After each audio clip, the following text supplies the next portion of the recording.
नाजरीन, अवामी न्यूज़ में खबरों का सिलसिला जारी है। हम आपको जाम शोरों से खबर देते चलें। मजदूरों का अपने हक के लिए आवाज़ उठाना जुर्म बन गया। इस हवाले से मजीद बता रहे हैं जाम शोरों से रबनवाज शाह अपनी इस रिपोर्ट में। जाम शोरों के मजदूरों का अपने हक के लिए आवाज़ उठाना जुर्म बन गया।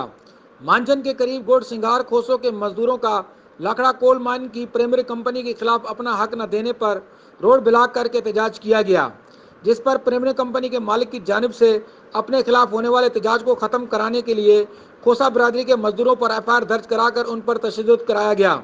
समाजी कारकुन इमदाद अली खोसों ने तफसील से आगाह करते हुए कहा कि कोल माइन में काम करने वाले खोसा बरादरी के मजदूरों को कंपनी की तरफ से निकाले जाने और उनको उनका हक न दिए जाने पर मजदूर नेशनल हाईवे रोड ब्लॉक करके एहतजाज कर रहे थे कि पुलिस एहतजाज ख़त्म कराने वहां पहुंची। पुलिस का मुजाहिरीन से एहतजाज ख़त्म कराने और रोड खोलने के लिए कहा गया। काफ़ी देर पुलिस और मुजाहिरीन में मुज़ाकरात जारी रहे, मगर खोसा बरादरी के मजदूरों का एक ही मुतालबा था कि हमारा हक हमें दिया जाए।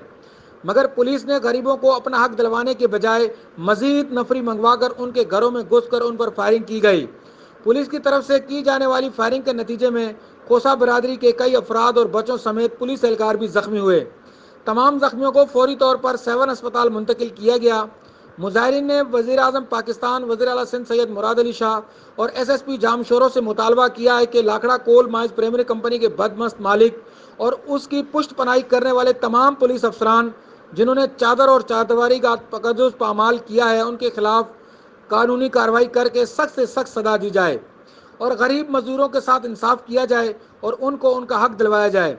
दूसरी जानिब खोसा बरादरी के मजदूरों का ये भी कहना है कि अगर हुकूमत सिंध की जानिब से इंसाफ ना किया गया तो सिंध भर के तमाम खोसा बरादरी की तरफ से सूबा भर में इंसाफ के असूल के लिए शहर शहर एहतजाज किया जाएगा। वधीक खबरें ने तफ़सील जे लाइ विज़िट कयो असांजी वेबसाइट awamiNewsHD.com ऐं ॾिसंदा रहो अवामी न्यूज़ HD।